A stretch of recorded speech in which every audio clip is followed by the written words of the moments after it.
A expansão do Zika vírus e o debate sobre a legalização do aborto estão na entrevista do dia com Maria Lídia Flandoli. Para falar sobre esse complexo e polêmico debate, eu entrevisto Flávia Piovesan, professora da PUC nos programas de graduação e pós-graduação em Direito. Flávia Piovesan foi também membro do Conselho de Defesa dos Direitos da Pessoa Humana. Agradeço sua presença aqui nesse momento em que o principal desafio da saúde pública no Brasil é a prevenção e o combate ao Zika vírus, que faz das mulheres, assim, as principais vítimas, principalmente as mulheres mais pobres de baixa renda, em regiões já com tantas dificuldades como a do Nordeste no Brasil. Mas, doutora Flávia, o agravamento progressivo, né, desse Zika vírus, o crescimento, né, a expansão, leva a uma intensa cobrança do poder público de proteção aos direitos humanos da mulher. Especificamente, que direitos são esses que estamos cobrando agora? Veja, primeiro, a epidemia Zika é uma epidemia transnacional, multifacetada, que requer medidas de prevenção, de combate, de erradicação e que tem como alvo preferencial vitimar as mulheres, sobretudo as grávidas. Como você bem menciona, pelo menos o mapeamento do Brasil, é que nós temos já por volta de 4.000 mulheres grávidas infectadas com grande probabilidade de carregarem fetos com microcefalia. E há uma concentração dessas mulheres, 86% dos casos estão concentrados no Nordeste, mulheres de baixa renda. E, por sua vez, o Brasil reconhece um drama, uma emergência de saúde pública. A Organização Mundial de Saúde, acabamos de ver, também noticia. 25 países já foram afetados e nós temos que garantir a escuta ativa, a voz e perceber o sofrimento dessas mulheres e, justamente como você diz, destacar os seus direitos.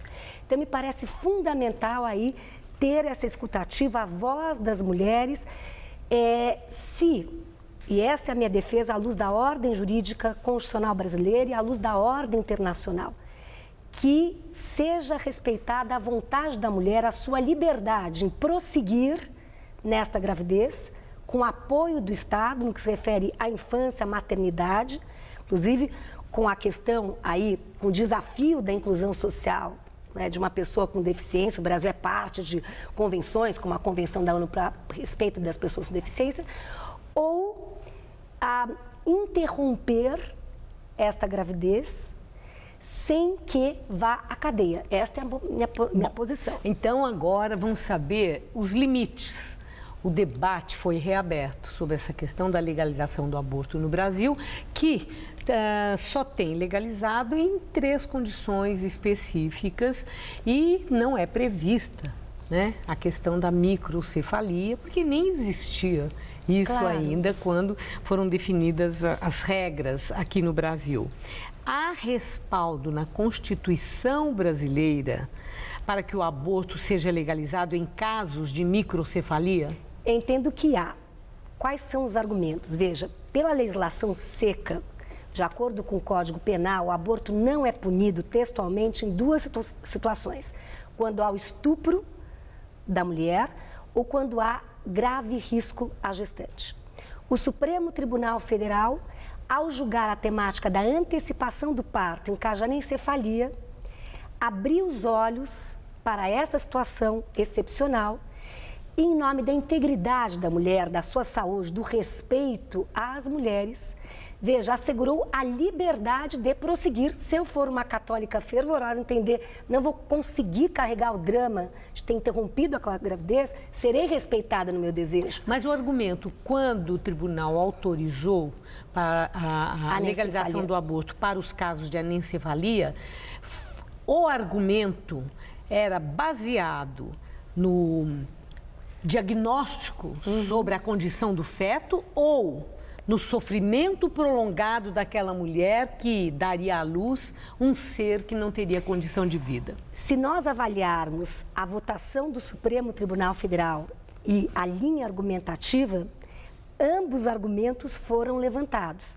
ao direito a não ser submetido a tortura ou tratamento cruel, desumano ou degradante. O sofrimento da mulher. Muitos ministros... Semelhante ao argumento usado quando se defendeu o caso de estupro. Exato. Gravidez, exato. E para o caso da Zika, eu trago uma agravante. O próprio Estado brasileiro reconhece, na voz da presidente da República, que o Brasil, aspas, perdeu a batalha contra o mosquito. Ou seja, o próprio Estado está assumindo a insuficiência de políticas públicas capazes de prevenir, punir, erradicar a Zika. Ou seja, há aí um impacto desproporcional que afeta as mulheres. E eu lembro, Maria Lídia, e esta tem sido a tônica dos meus trabalhos, hoje, cada vez mais, nós temos que olhar para o direito brasileiro dialogando com a ordem internacional. E a ordem internacional é enfática. A ONU, OEA, a questão do aborto deve ser vista a partir da lente da saúde pública. Ou seja, temos que enfrentar e revisitar a legislação que entende ser o aborto ilegal. Porque a equação é a ilegalidade leva à clandestinidade. A clandestinidade leva à insegurança, a insegurança leva à morte evitável de mulheres. Quer dizer, é um assunto tormentoso, difícil, mas eu creio que aí há um sofrimento indizível dessas mulheres que são infectadas numa situação tão especial que é dar à luz, não é? Mas, exatamente, e quando se trata de uma questão como essa, uma série de valores, outros, que além daqueles que foram arrolados agora, que envolvem religião, questões éticas, questão de fé. E aí tem uma reação muito forte, né? Nesse sentido, sempre teve.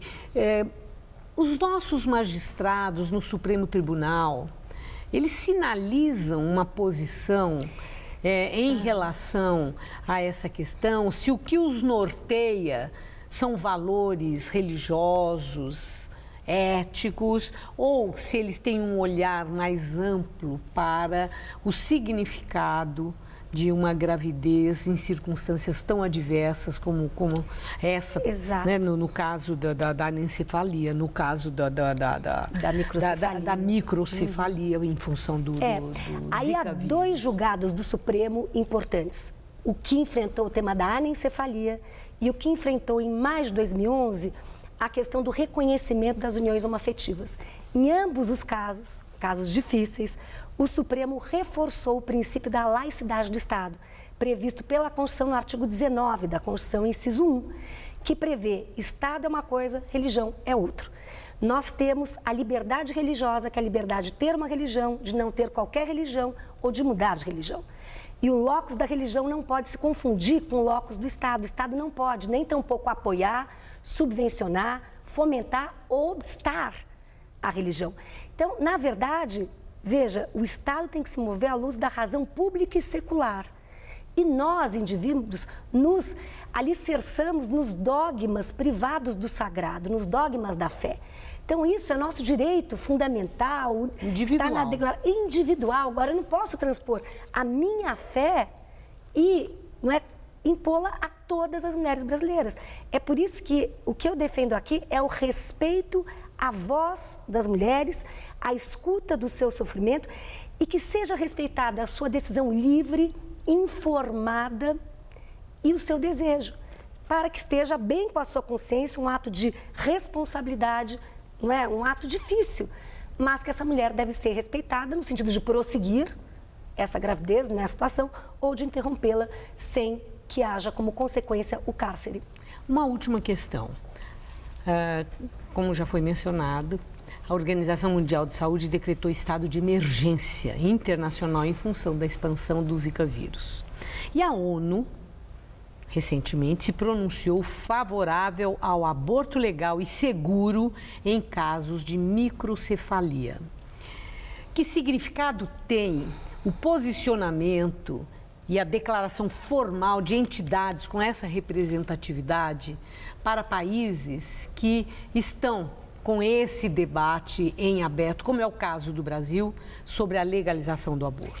Veja, a questão se transnacionalizou E a ONU não inova, porque a ONU está endossando que o aborto deve ser visto como um problema de saúde pública, quanto mais numa situação de emergência pública reconhecida pelo Estado.